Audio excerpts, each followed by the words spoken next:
It's Tuesday, which means it's time for another edition of Press Pass, brought to you by our friends over at Robbins Motor Company. And we're coming at you from the WTC gig-powered studios here at the GPC World Headquarters.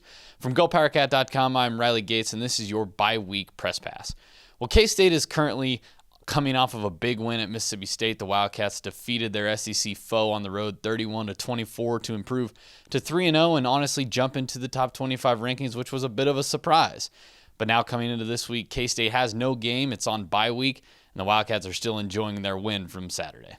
Yeah, it was pretty good. You know, just after the game in general, just in the locker room, everyone's feeling good, getting a big win, and we were able to have a happy plane ride back. So that's always good. Man, it was good, man. Just when we got back to the Veneer complex, we had all those people, cheering us on as we walked off the bus. It was a good feeling. Good feeling. It gives a great feeling going in 3-0 rather than 2-1, anything like that. A lot of confidence, a lot of excitement going into it, and a feeling we haven't had for a little while. I know this is my fifth season. We haven't been 3-0 since back in 2015.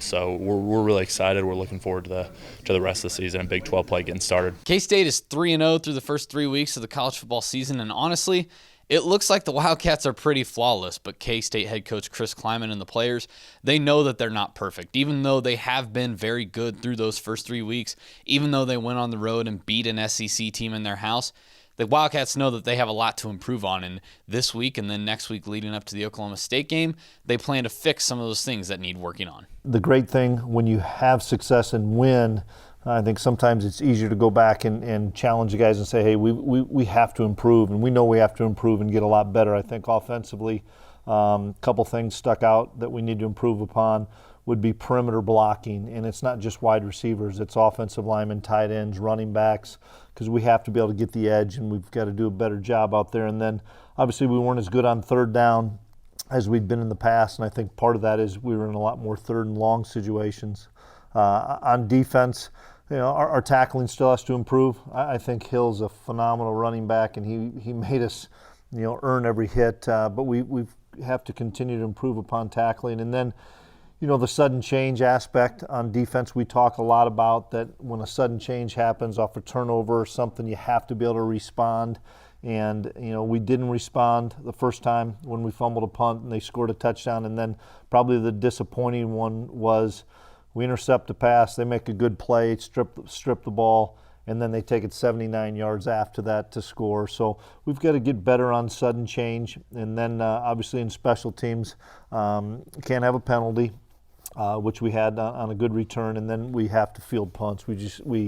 Something that we talked about at length yesterday and Sunday, and something we have to do a better job. And if it's guys trying to make a play, I'm not making excuses for them. They're trying to make a play, and they got to understand the situation. And the number one thing we have to do on a punt return is get possession back for our offense. So we'll clean those errors up. We have this week that we're going to spend an awful lot of time on ourselves and continue to improve upon some of the things that we're working on, as well as work a lot of younger guys into some not necessarily roles, but put them into some situations because they haven't gotten a chance to really play much with the conference or with the non-conference schedule we've had. Just help us, remind everybody that this is, what we've accomplished is a good thing to be proud of and happy about. But at the same time, like that wasn't it's not our goal to be 3-0 and that's it.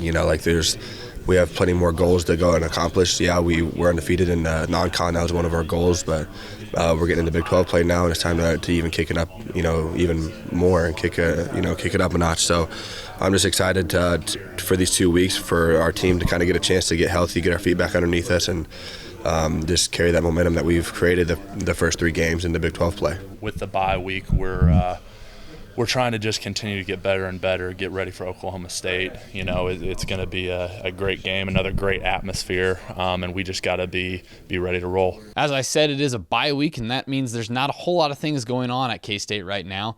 However, the Wildcats are just working on themselves and preparing for Oklahoma State and the Big 12 gauntlet that awaits them right around the corner. Even though there's not a lot going on and no game this week, though, we we'll still be bringing you coverage all throughout the week and the weekend at GoPowerCat.com, as these Wildcats, as I said, are 3-0 and number 25 in the country.